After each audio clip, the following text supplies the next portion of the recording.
Hey guys, just a quick tutorial on what I've just been playing really. So what this is just my impression of Jimi Hendrix. It's just a quick thing I wrote, and the whole point of this is if learning a whole Jimi Hendrix song seems a bit scary or frightening at first, then maybe just learn a small little piece like this just to open a couple of doors up to you.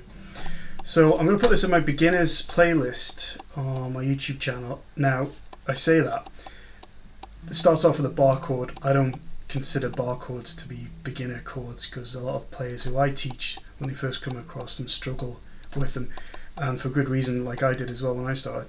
Is the real main problems you get with these is the physical strength it requires to bar down several strings. Okay, however, the reason why I'm going to include this in my beginners is because this is a really good bar chord to start with if you are a beginner. So that's why I'm going to include it in here. So let me go over what's going on. So first up, I was hitting this chord.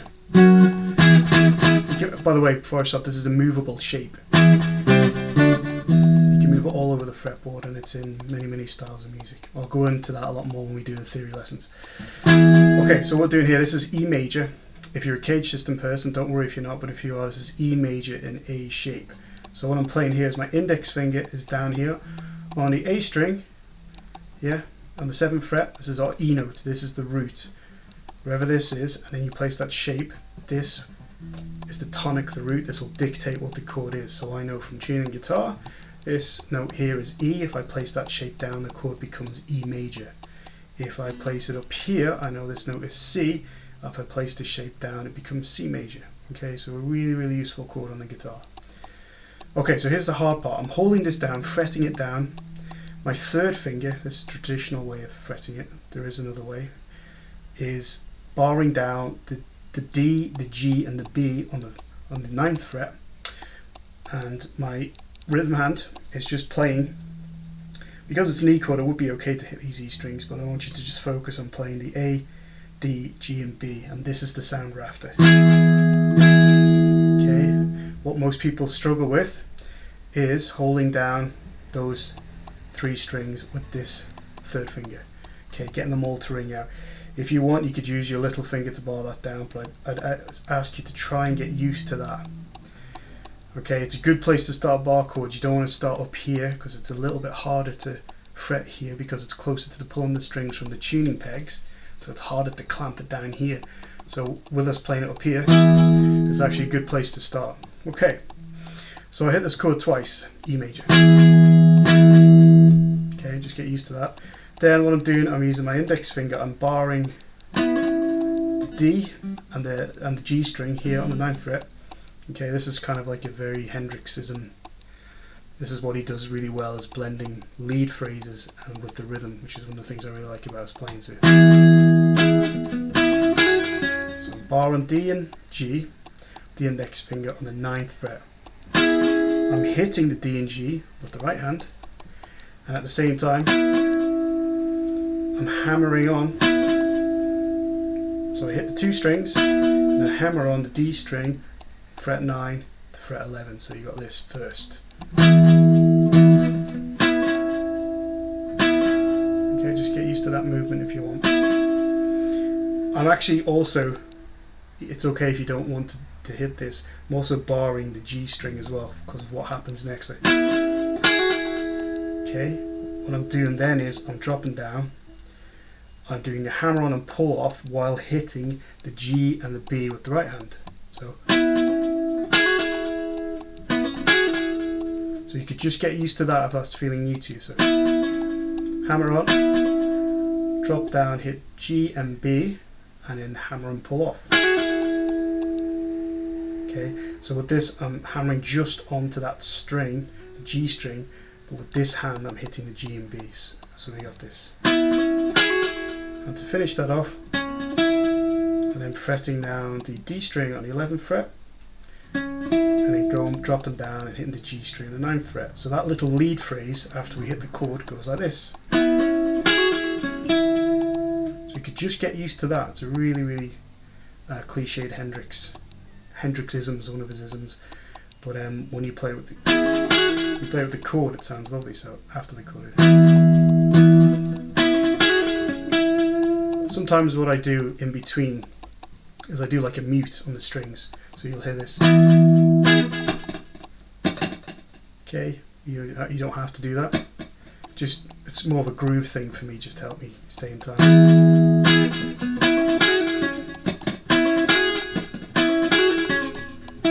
Okay.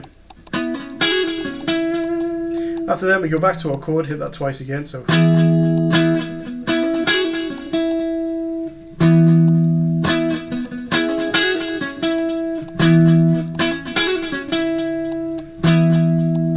I go up here, I'm doing dyads, which are 2-note chords, so I'm holding, I do this with my index finger. You could do it with your third finger if you want, whatever's easier for you. Just feels more natural to me, this. I'm grabbing the B and the E on the 12th fret. So.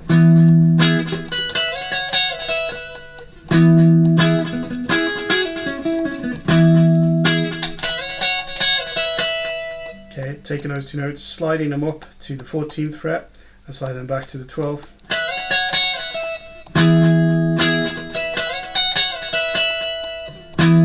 So let me just play that in context with the rest of it. So it goes like this. So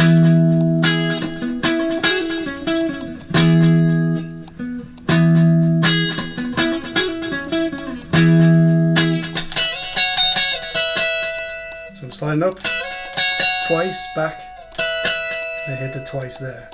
Okay. Now if you want to play about with that, that's fine.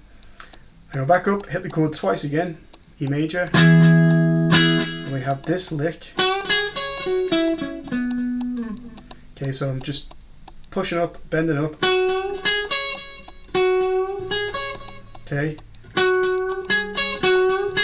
You could do a semitone or a tone bend. So I'm trailing it off really. I'm borrowing the B and the high E on the 9th fret. I'm striking them individually, not together. Okay, that's just a subtle push bend really, it's not even a full tone going up. Working back up the scale, G on the 11th, back to 9, and same on the D, back to the 9. I'm kind of trailing it off and then getting ready to go back into the chord again. So that little lick goes like this.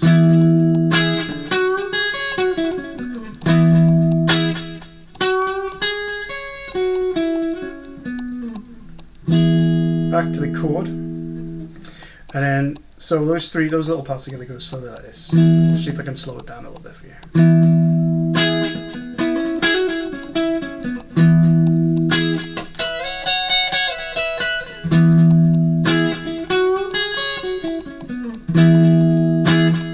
Okay, and our final outro lick, which sounds very similar to something he did in a song called Wind Cries Mary. Borrowing those 2 strings again, so the B and the E on the 12th fret. Okay, I'm doing my little hammer on, which is almost, it is identical actually to what we did in here. Okay, so borrowing those 2, I'm hammering on the B string onto the, it's a hammer and pull off, sorry, onto the B string on the 14th fret. I'm hitting the 2 strings, the E and the B, with this hand. I'm hammering and pulling off onto that note. Hendrix uses this a lot. He's not the only guitar player, but you'll hear this a lot in his playing particularly. So from here, G string 14. Okay, so going into it.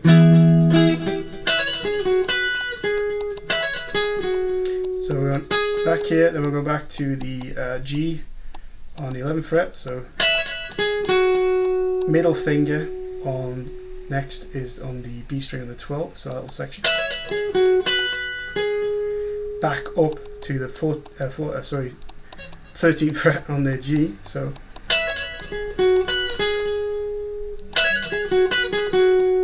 back to the 14th fret, sorry, the G string on the 11th fret, so we got this. So practice that, it's a nice little rundown.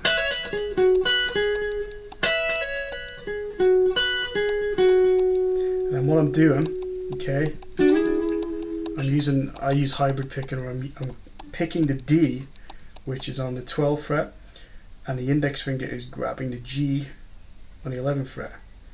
Now you can just pick this if you want and just go. I don't know, I use hybrid picking a lot of my playing, so I'm picking the D with the plectrum, and my middle finger is grabbing the G, and I'm striking the dyad and sliding it up a tone, and just adding some vibrato in there. So.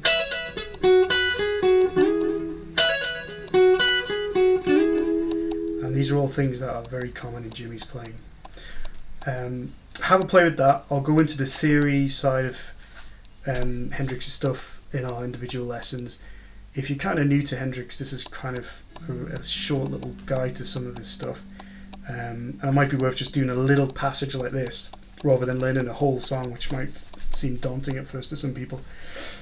But don't let it put you off. Have a go, even if you can just nail this bar chord here, and just practice that and swap the licks up.